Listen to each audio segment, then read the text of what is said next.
અને જયારે ભગવાને વામન અવતાર ધાર્યો ત્યારે પ્રથમ તો વામન રૂપે દર્શન આપ્યું અને 3 પગલા ધરતી મળી પાસે શ્રી કૃષ્ણ અર્પણ કરાવ્યા.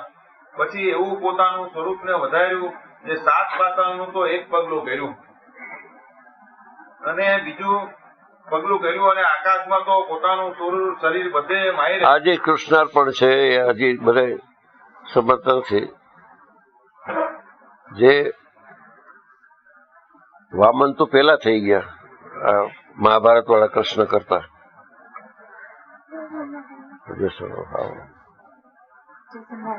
બેસો પછી લો, આ પછી સબ્જેક્ટ નીકળી જાય. કૃષ્ણાર્પણ શબ્દ ત્યારથી પ્રચલિત હતો. એટલે એ મહારાજનું જે અનાદિ નામ છે કૃષ્ણ. કારણ કે વામને કરાયું કૃષ્ણાર્પણ, તો વામન અવતાર તો ક્યાંનો દેવલોકમાં થઈ ગયા છે. આ મહાભારતના કૃષ્ણ કરતા બહુ પહેલા.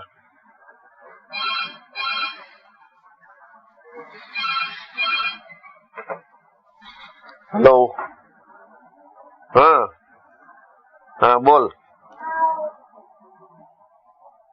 તું આવવાનો છો કે નહીં? આવતો રે, આવવાનો છો ને? ભલે ભલે, જય સ્વામિનારાયણ.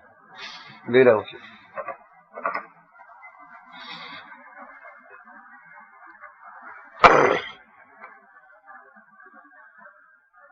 એટલે કૃષ્ણાર્પણ જે છે આપણે કહે છે ને મહારાજનું અનાદિ કૃષ્ણ નામ છે, આ એક પ્રૂફ છે. બલિરાજા પાસે કૃષ્ણાર્પણ કરાયું ત્યારે આ કૃષ્ણ હતા જ નહીં મહાભારત વાળા. ને આનું નામ કનૈયો હતું પેલા. કૃષ્ણ નામ રાખી શકે એવા પેલા ભરવાડો સંસ્કારી નતા, ભણેલા નતા. કાનો જ કહે. ગોપીઓ બધી કાના કહીને જ બોલાવતી કૃષ્ણને, કાનો.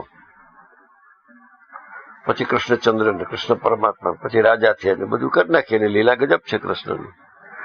એ કૃષ્ણાર્પણ કરાવે એટલે આ કૃષ્ણાર્પણ નહીં, ત્યારની વાત છે વલી રાજાની. આ પ્રૂફ છે કે મહારાજનું અનાદિ નામ કૃષ્ણ હતું. એ કૃષ્ણાર્પણ એને અર્પણ કર્યો એમ. ક્રુ એટલે જે ચિત્તને આકર્ષે, એ ધાતુ છે. ચિત્તને જે આકર્ષે એ એટલે કૃષ્ણ.